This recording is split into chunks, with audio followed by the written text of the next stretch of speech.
Bueno, Hale, por un lado, va a estar dividido en tres. Les pido disculpas, pero estaba sin espacio de almacenamiento, tuve que borrar algunas cosas. Glade. El texto de Glade habla básicamente de la incorporación de América Latina al mercado internacional en la segunda mitad del siglo XIX como producto de los cambios del desarrollo capitalista internacional y del inicio de lo que podríamos definir como el proceso de desarrollo del imperialismo internacional. Ahora, para hacerlo simple, de cualquier manera vamos a tener, después yo les voy a cargar en el campus lo que tienen que leer, vamos a seguir con cuestiones económicas. Digo, pero para que quede claro el texto de Glade, donde, digamos, es importante tener en cuenta, son algunas cuestiones que son básicas y que yo entiendo que ustedes ya las saben, pero es necesario refrescar. Primero, que América Latina se incorpora al mercado internacional como un exportador de materias primas, en primera instancia. Ahora, para que esto suceda, primeramente América Latina requiere salir del periodo de las guerras civiles, del caudillismo, necesita consolidar, construir y consolidar los estados, disciplinar al cuerpo social, tanto a la élite como a los sectores populares, para generar una situación de estabilidad política y social que permita el desarrollo económico latinoamericano y su incorporación a los mercados internacionales. No es casual que después de la segunda mitad del siglo XIX se produce el triunfo final de las élites que van a constituir esos estados nacionales. Este es un tema que vamos a hablar posteriormente, no hoy, en próximas clases. Pero no es casual, por ejemplo, que en la generación del 80 se haga con el Estado en el momento en que se hace, digamos, ¿no? Con el Estado, digo. Lo mismo pasa en Brasil, lo mismo pasa en México, lo mismo pasa en Perú, lo mismo pasa en casi toda Centroamérica, años más, años menos, salvo el caso chileno, que es como, digamos, bastante previo. Este proceso se da muy previamente, en el resto de América Latina se da más o menos entre 1870 en adelante. Ahora, ¿a qué le tienen que dar importancia? A la creación de los mercados de factores de producción. Para América Latina básicamente estamos hablando de tierra, trabajo y capital. ¿Sí? ¿Cómo se genera un mercado de tierras? ¿Cómo se genera un mercado de trabajos, entre comillas, y un mercado de capitales? ¿Sí? Primero, la tierra. Bueno, a ver, con la tierra acá es un poco algo de lo que yo les planteé en el texto de Hale. La tierra es un bien en la mayor parte de América Latina, un bien que no es escaso, digamos, ¿no? Ahora, el problema es quién la tiene. Y para la segunda mitad del siglo XIX, claramente los estados y las élites que controlan los estados, como aparato de dominación, van a enfocarse claramente en distribuir esa tierra en manos privadas y especialmente en miembros de la élite en general. Porque esa tierra en muchos casos estaba en manos de corporaciones. Las dos principales corporaciones que tienen la tierra son la iglesia y las comunidades indígenas. Entonces ahí sí se produce un proceso de avance del Estado sobre estas corporaciones. La ley Lerdo en México es la paradigmática, en donde se le quita la tierra principalmente a la iglesia en primer lugar, y luego a las corporaciones indígenas con un avance a través de la violencia en general, y esta tierra quitada a las corporaciones va a ser distribuida a partir de diferentes mecanismos que van siendo heterogéneos y que dependen de cada país, van a quedar en manos especialmente de las élites. Aquí, digamos, en general lo que hay es un proceso de concentración de la tierra, salvo en las zonas de colonización más antiguas, en donde ahí sí se ve más una fragmentación, más que una concentración de la tierra, digamos, ¿no?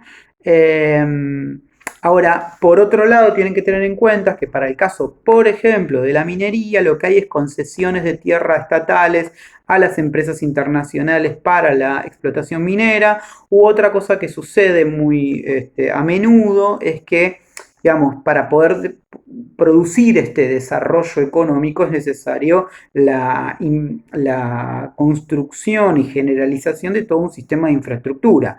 Hablamos de comunicación y transporte fundamentalmente. Entonces, en muchos casos, las compañías que se dedicaban a la construcción de las vías férreas recibían a cambio la concesión de tierras muy cercanas a esas vías férreas, que eran las mejores, porque digamos, claramente eran las tierras que requerían menor cantidad de gasto en el transporte, en el flete, y por lo tanto eran las tierras más redituables en términos económicos. Entonces ahí también, digamos, el Estado actuaba para que parte de la elite local y a veces internacional, como en estos casos que acabo de mencionar, acceda a la tierra para la producción.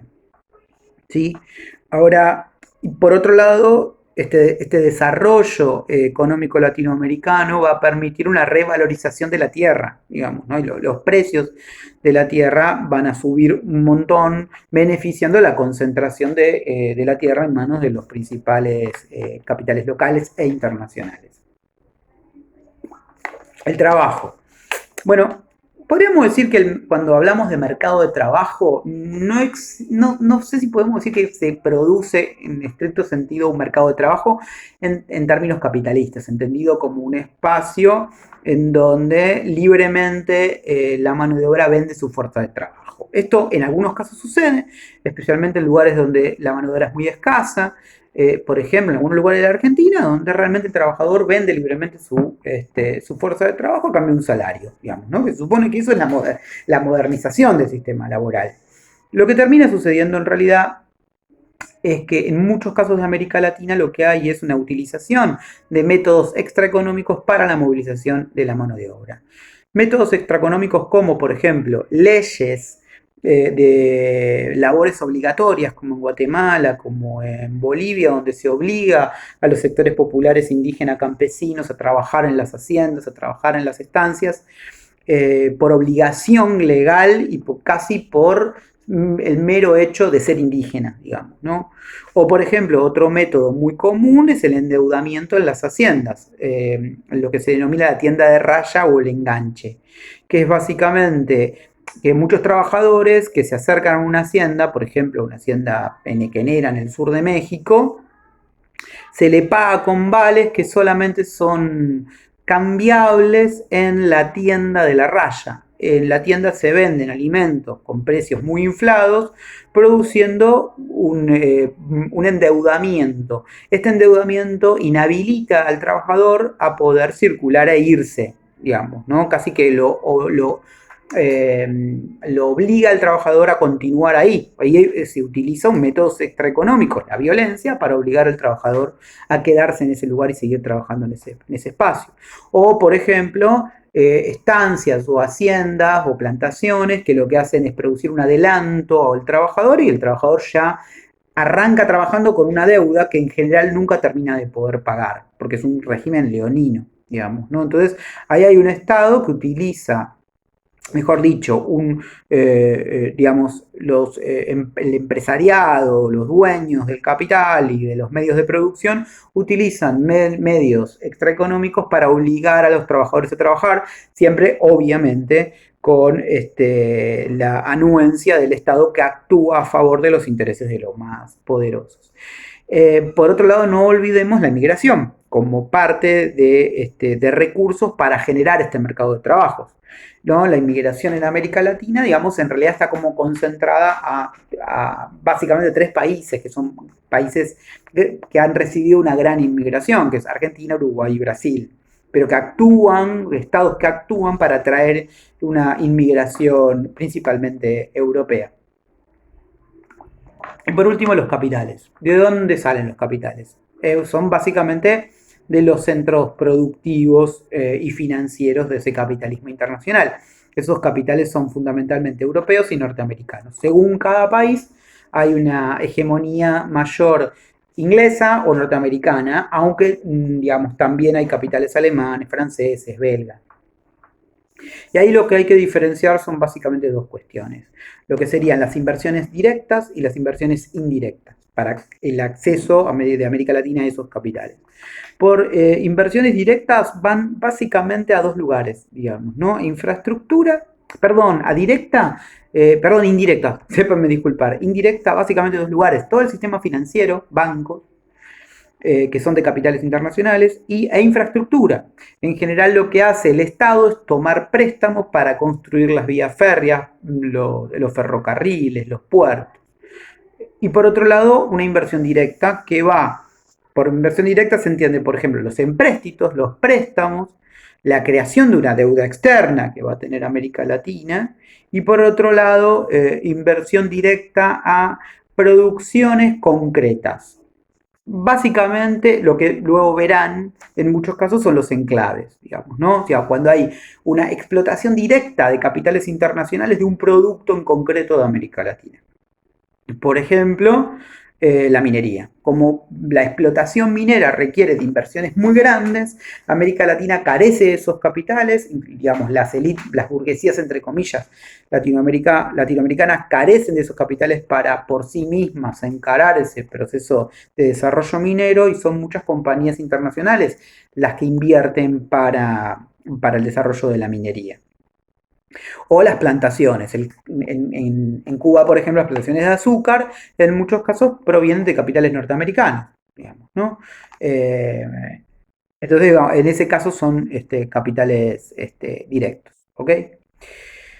A eso es a donde hay que apuntar con el texto de Gley, que es simple, digamos, pero que está constituido bajo la noción de una América Latina que se incorpora al mercado internacional y que requiere generar las condiciones para ese desarrollo. Y eso se ve fundamentalmente en la generación de un mercado de tierras, de trabajo y de capital. ¿Ok? Ahora, para cerrar, lo que hay que tener en cuenta, que lo vamos a retomar en próximas clases, es que este Estado latinoamericano, como para cerrar ambos textos, ¿no? Tanto el de Gley como el de Hale, este Estado latinoamericano consolidado hacia fines del siglo XIX, podríamos definirlo como un Estado instrumental. ¿Qué quiero decir?